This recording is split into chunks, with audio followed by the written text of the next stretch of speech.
Hi guys, आज का video खास तौर से उन बच्चों के लिए है जो हर हाल में नीट 2026 के अंदर अपना सिलेक्शन लेना चाहते हैं, और या कोई 11th में बच्चा है तो वो 2027 में अपना हर हाल में सिलेक्शन लेना चाहता है। गाइस, ये वीडियो आपके लिए बहुत ज़्यादा इंपॉर्टेंट होने वाला है, क्योंकि मैं आपको बताने वाली हूँ कि आपको पूरी साल कौन कौन सी गलती नहीं करनी है जिससे कि आप अपने सिलेक्शन से पीछे छूट सकते हो।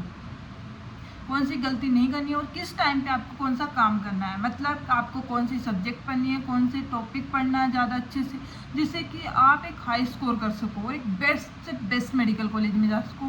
गाइस, मैं कोई हवा में बात तो कर नहीं रही हूँ, ये मेरा खुद का एक्सपीरियंस है, मैंने खुद किया था और मैं आज तुम लोगों को बता रही हूँ, क्योंकि मैं नहीं चाहती कि जो दिक्कत मेरे को आई थी जब मैंने प्रिपरेशन की थी, मुझे समझ नहीं आता था मुझे कैसे फिजिक्स कवर करनी है, कैसे केमिस्ट्री थी कि मेरी ओके थी, लेकिन फिजिक्स मेरी बहुत ज़्यादा वीक थी। जिससे पूछती थी वो बोलता था बेसिक क्लियर करो, लेकिन मुझे ये चीज़ समझ नहीं आती थी कि मैं बेसिक कैसे क्लियर करूँ। तो मैं आपको हर चीज़ एक एक चीज़ एकदम बिल्कुल बारीकी से बता रही हूँ कि आपको कैसे क्या करना है, कौन से टॉपिक को ज़्यादा वेटेज देना है, कैसे क्या करना है, मतलब ठीक है।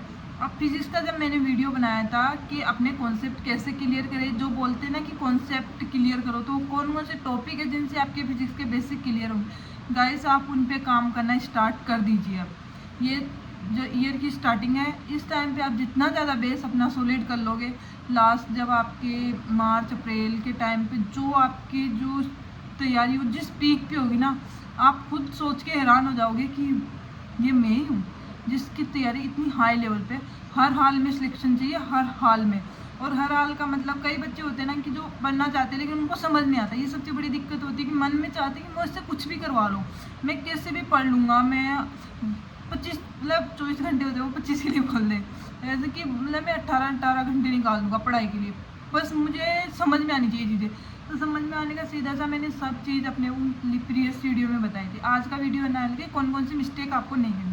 फर्स्ट ऑफ ऑल, कई बच्चे क्वेश्चन करते हैं, फर्स्ट की कोई क्वेश्चन करता है तो आप उस क्वेश्चन को टिक लगाइए कि यस ये क्वेश्चन मैंने सोल्व किया। ऐसे नहीं कि आपका मॉड्यूल ख़राब हो जाएगा, ऐसे नहीं करना। जितना ज़्यादा मॉड्यूल को गंदा करोगे, जितना ज़्यादा उसमें पेन चलाओगे, उतना ही जितना ज़्यादा गंदा मॉड्यूल होगा उतने ही अच्छे मार्क्स आएंगे, ये फैक्ट है। मैं फर्स्ट जब ड्रॉप नहीं लिया, मैं फ्रेशर थी, उस टाइम पे मैं बिल्कुल साफ़ सुथरा रखती थी कि कोई गलती नहीं होनी चाहिए, पेंसिल से करती थी। लेकिन जब ड्रॉप लेने के बाद कि नहीं यार, इनसे कुछ नहीं होने वाला, यदि सिलेक्शन नहीं होगा तो नेक्स्ट ईयर ये तो दूसरे आने हैं, जब कोचिंग में जाएंगे तो वो अपना स्टडी मटेरियल तो देंगे ही ना, तो ये तो दूसरे आएंगे। तो ये चीज़ तो आप सोचो ही मत कि मुझे साफ़ सुथरा रखना है। कोई आपके छोटे बहन भाई कोई नहीं लेने वाला है वो चीज़ें, ना किसी ऐसे बनानी है कि आपकी जो बुक है, नोटबुक है, उसको कोई दूसरा पढ़ ना सके, इस तरीके से रखना है आपको। मैं ऐसे नहीं बोल रही गंदा लिखना है, बहुत अच्छे से लिखना है, लेकिन इतनी बार रिवाइज करना है, इतना पेन चलाना है, उसमें इतना ज़्यादा पढ़ना है कि सामने वाले को समझ भी नहीं आए कि यार इसको कैसे पढ़ सकते हैं। मेरा आप देखोगे मेरे मॉड्यूल्स को तो ऐसा लगा, मैं पहले बायो में पहले से थी ना, जब मैं फ्रेशर थी तो मैं सोचती थी कि नहीं बिल्कुल साफ़ होनी चाहिए, एनसीईआरटी को बिल्कुल साफ़ सुथरा रखती थी, मतलब ज़्यादा अंडरलाइन नहीं करती थी मैं, पर पूरी एनसीईआरटी तो मतलब इम्पोर्टेंट ही है, उसको तो क्या ही वो करे। बट मैं मॉड्यूल में भी ऐसे थी कि पेज लेती थी, फिर उसमें बहुत टिक मार्क करती थी कि फर्स्ट का 4 है, सेकेंड का 2 है, ऐसे। लेकिन फिर लास्ट टाइम पे मुझे समझ आ गया कि नहीं, ऐसे ऐसे कुछ नहीं होने वाला। फिर डायरेक्ट ऐसा था कि मैं मॉड्यूल खोलती थी जहाँ पे क्यू बैंक दिया हुआ था, डायरेक्ट क्वेश्चन जो 4 ऑप्शन है उनमें ही टिक लगाती थी, फिर एक साथ आंसर की से चेक कर लेती थी, जिससे कि मेरा एक तो वो था ना कि जैसे ये क्वेश्चन मेरे सोल्व किए हुए हैं, और जहाँ डाउट आता था वहाँ पे मार्क कर लेती थी। जब नेक्स्ट टाइम देखो माइनर टेस्ट होगा, उसी टाइम पे आप किसी टॉपिक को आप बेस्ट तरीके से पढ़ सकते हो, उसी टाइम के उसके मैक्स टू मैक्स क्वेश्चन निकाल सकते हो। आप सोचो कि मैं नेक्स्ट टाइम क्वेश्चन कैसे निकालूंगा यदि मेरे पहले टिक किए हुए। गाइस, यदि बायो और केमिस्ट्री की बात करूँ तो आप एक दो बार क्वेश्चन निकालोगे, इससे ज़्यादा नहीं निकालोगे, और सबसे ज़्यादा अच्छी तरीके से आप तब निकालोगे जब आपके माइनर टेस्ट हो रहे होंगे। इस टाइम पे आपके माइनर टेस्ट चलेंगे दिसंबर जनवरी तक, उस टाइम पे आप टॉपिक बहुत, आप सोचो कि आप बार बार इसे रिवाइज नहीं कर पाते, इतनी बहुत टॉपिक है, इतना रिवाइज आप नहीं कर पाओगे कि आप दोबारा एक एक क्वेश्चन को अच्छे से नहीं निकाल पाओगे। तो आपको करना क्या है, डायरेक्टली बायो और केमिस्ट्री के जो मॉड्यूल है आपके, उसमें जो क्वेश्चन है वहीं पे मतलब 4 ऑप्शन है, उनमें से टिक करना है। आप क्वेश्चन सॉल्व किया, वहाँ टिक किया ये ठीक है कि हाँ ये आंसर है, फिर आपको लास्ट में आंसर चेक कर लेना है। बायो में तो खास तौर से यही करना है, और बिल्कुल एकदम कि अच्छा ये तो 3 ऑप्शन गलत है। तो ये क्यों है? ये मतलब कोई एग्जाम्पल है, मान लो ब्राइफाइटा को एग्जाम्पल दिया हुआ है, तो अच्छा ये ब्राइफाइटा का एग्जाम्पल है। तो ये 3 कौन कौन से मतलब उसके किंगडम के या कुछ भी है, जो भी वर्ग वगैरह कौन से के, तो उसी जगह वहाँ पे लिख लेना है। ऐसे मतलब एक तरीके से वो नोट्स बन जानी चाहिए आपके कि हाँ इतना दिमाग शार्प, जितना ज़्यादा आप लिखोगे उतना ज़्यादा आपका दिमाग शार्प होते जाना है। तो ये गलती आपको नहीं करनी कि आपके मॉड्यूल बिल्कुल साफ होने, जितने ज़्यादा गंदे मॉड्यूल होंगे उतनी ज़्यादा प्रिपरेशन हाई लेवल की होगी। और एररलेस की बात करती हूँ, एररलेस में आपको मतलब टिक, वो जो 4th ऑप्शन है वहाँ पे टिक नहीं करना है, क्योंकि एररलेस आपको बार बार सोल्व करनी पड़ेगी, आपको हर टॉपिक में बार बार करना पड़ेगा। तो उसमें जो क्वेश्चन जहाँ से स्टार्ट होता है, मान लो 5th नंबर का क्वेश्चन है, तो आप जो 5 लिखा हुआ है वहाँ पे टिक कर लीजिए कि एक बारी क्वेश्चन मैंने सोल्व कर लिया। यदि नहीं आया तो उस, यदि कोई क्वेश्चन नहीं आ रहा है तो आप उसको स्टार मार्क कर लीजिए। जब आप दोबारा उस टॉपिक को करोगे तो सबसे पहले जो स्टार मार्क किए हुए हैं वो वाले क्वेश्चन आप करोगे। तो वैसे इस चीज़ का बहुत ध्यान रखना है और अच्छे से करना है, ना कि आपको मॉड्यूलों को साफ़ सुथरा रखना है, अपनी मतलब जो एररलेस को ज़्यादा साफ़ सुथरा रखना है। जितना ज़्यादा घिसोगे उतनी ज़्यादा आपकी एक्यूरेसी आएगी। तो ये चीज़। दूसरी चीज़, किसी भी टॉपिक है आपका बिल्कुल वीक है तो उस चीज़ से डरना नहीं है। दूसरी बात ये दिमाग में घुसा लेना कि उससे बिल्कुल भी नहीं डरना। यदि आपका वीक हो, आपको बिल्कुल नहीं आता, एक संडे पकड़िए आप, ये टेस्ट दे के आ गए, अब संडे जो रिमेनिंग है, नेक्स्ट डे तो नया टॉपिक स्टार्ट होगा। मैं आपको सारी चीज़ें ईयर के स्टार्टिंग में बता रही हूँ कि आप पूरी साल कैसे करोगे जिससे आपको दिक्कत ही नहीं आएगी, कुछ भी दिक्कत नहीं आएगी। तो आप जब टेस्ट दे के आओ तो उस टॉपिक को उठा के बैठ जाओ, ये इस टॉपिक जो मैं सब बता रही हूँ ना आपको कौन कौन से यूज़ करने, जैसे NCERT मॉड्यूल वगैरह, जो चीज़ वही लेके रख लो। और लेक्चर वगैरह जो भी आपको समझ नहीं आया तो आप लेक्चर ले लो, कोई उसमें शर्म नहीं है कि मैं बार बार किसी टॉपिक के लेक्चर ले रहा हूँ, कोई बात नहीं, जितनी बार समझ नहीं आया उतनी बार ले लो, कोई दिक्कत नहीं है उसमें। लेकिन टॉपिक क्लियर होना चाहिए एंड द एंड, बात है यहाँ पे। यदि आपका टॉपिक क्लियर हो गया, आपकी मेहनत कामयाब है।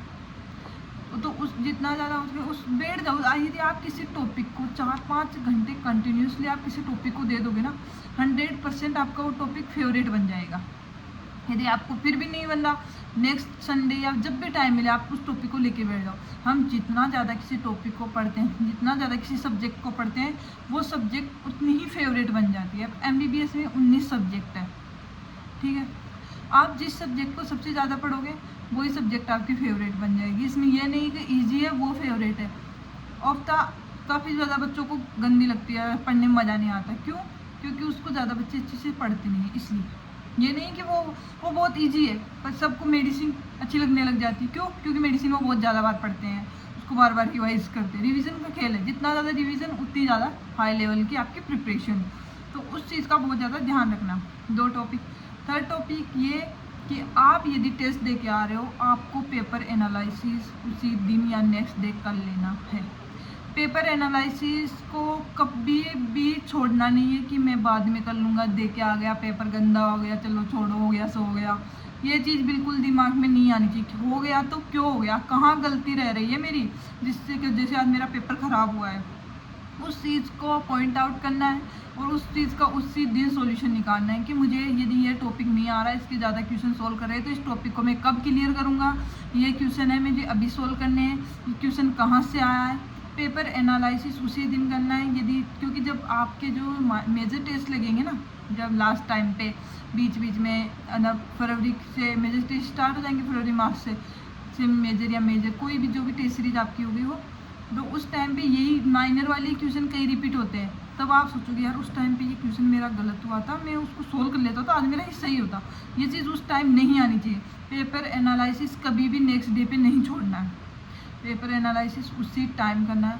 और यदि आपको कोई भी डाउट आ रहा है, 4th चीज़ ये कि यदि आपको कोई भी डाउट आ रहा है, आपको अपनी कोचिंग में किसी से पूछने में, कोई साथ में बैठा है इंटेलिजेंट है, उसको ज़्यादा समझ आ रहा है कोई टॉपिक, पूछ लीजिए, शर्म बिल्कुल मत कीजिए। देखो उस कोचिंग में आपको कोई नहीं जानता है। जब आप सिलेक्शन करवाने आए थे, यहाँ पे एडमिशन लेने आए थे, कोई नहीं जानता था आपको। यहाँ पे कोई शर्म वाली कोई बात नहीं होती। आपके परिवार वाले जानते हैं आपको कि आप क्या हो, और इस टाइम पे आपके परिवार वाले भी आपके साथ वहाँ पे नहीं है। कोई नहीं जानता। जितनी ज़्यादा आपकी कोई याद नहीं रहता, जितनी ज़्यादा बेइज्जती होगी कोई दिक्कत नहीं है, मस्त लोग फ़र्क ही नहीं पड़ना चाहिए। यदि समझ नहीं आ रहा क्लास में खड़े होकर पूछ लो, शर्म आएगी, 1 दिन शर्म आएगी, 2 दिन, जब आपके टॉपिक क्लियर हो जाएंगे तो टीचर आपको खुद पूछेंगे कि इसका आंसर क्या है, तब बताना आप, तब एक प्राउड फील होगा आपको। तो ये चीज़ शर्माना नहीं है। और डाउट काउंटर में आपको कोई समझ नहीं आ रहा, कोई चीज़ समझ नहीं आ रही, आपको शर्म आ रहा है कि सर बोलेंगे कि बेसिक है ये, तो ये समझ नहीं आ, कोई बात नहीं, सर नहीं आया तभी तो यहाँ पे हूँ। यदि आता तो मेडिकल कॉलेज में नहीं होता क्या, ये सीन है। तो कभी भी किसी से शर्माना नहीं है कि नहीं, और आता है समझती हूँ मैं खुद फील करती थी, लेकिन जब मैंने ये चीज़ मेरे दिमाग से निकाल दी ना कि लोग क्या सोचते हैं मेरे बारे में, उस दिन बाद में मैं मेडिकल कॉलेज में भी हूँ। एक पॉजिटिविटी रहनी चाहिए अपने अंदर की, यस मैं कर लूँगा। सोचने वाले सोचते, मुझे दिमाग में चलना चाहिए कि मुझे यहाँ पे कोई नहीं जानता, मुझे अपना काम करना है, मुझे यहाँ से सिलेक्शन लेके जाना है। जब मेरा सिलेक्शन हो जाएगा तो यहाँ वाले लोग भी जानेंगे कि हाँ उस बच्चे का तो सिलेक्शन हो गया। तो ये चीज़ दिमाग में होनी चाहिए। बिल्कुल भी नहीं सोचना है कि लोग आपके बारे में क्या सोचते हैं। बी पॉजिटिव ऑलवेज, हमेशा बहुत अच्छे से काम करना है, बहुत अच्छे से। और भी यदि कोई भी आपको दिक्कत आ रही है, आप मेरे को कमेंट में पूछिए, मैं हर बच्चे का रिप्लाई देती हूँ, क्योंकि मैं नहीं चाहती कि जो प्रॉब्लम मैंने फेस की थी उनमें से एक को भी, वो प्रॉब्लम में से एक भी प्रॉब्लम आप फेस करो। गाइस बहुत अच्छे से पढ़ना, कोई भी दिक्कत आए।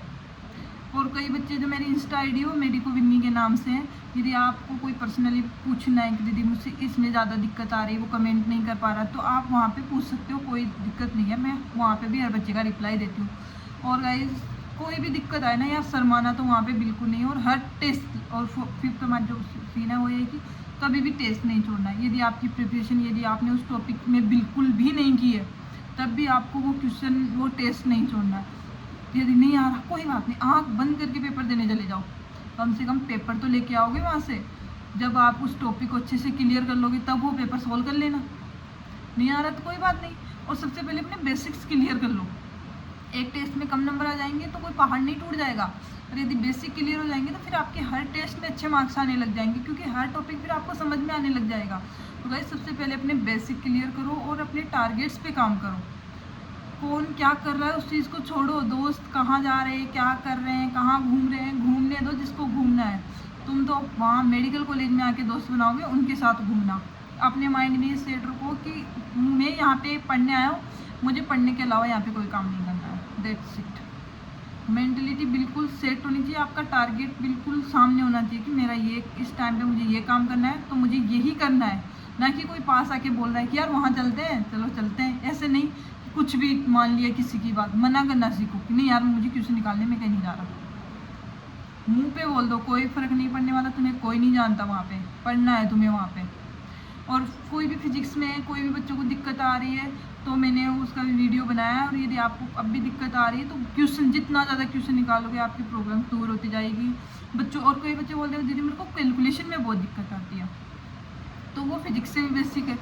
कैलकुलेशन की दिक्कत ये है ना कि हो जाता है, कई बच्चों में कॉन्फिडेंस नहीं आ पाता, तो क्या कि वो हड़बड़ी में क्वेश्चन गलत कर देते। पहली चीज़ बिल्कुल कैलकुलेशन बिल्कुल बेसिक से करो कि यदि 1+2 है तो = 3, तो वो भी बिल्कुल बेसिक से लिख के कर लो। स्टार्टिंग में धीरे धीरे जोर आएगा, लेकिन फिर आपकी स्पीड बन जाएगी तो आप माइंड में भी आप कैलकुलेशन कर लोगे।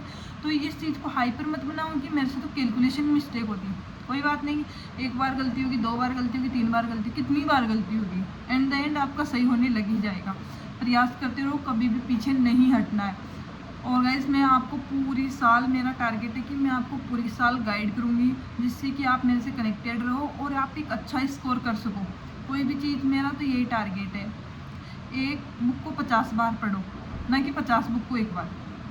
तो ये सीन सेम है कि आप मेरे वीडियो देख रहे हो, यदि आप मेरे चैनल पे आए हो तो भगवान का थैंक यू बोलो कि आपको ऐसे चैनल पे आने को, मतलब मेरा डायरेक्ट कांटेक्ट आपको मिल रहा है कि हाँ यार दीदी गाइड कर रही है, तो भगवान ने आपको भेजा है, क्योंकि आप भगवान की नज़रों में हो, आप सिलेक्शन रेंज में हो, इसलिए आप मेरा वीडियो देख रहे हो।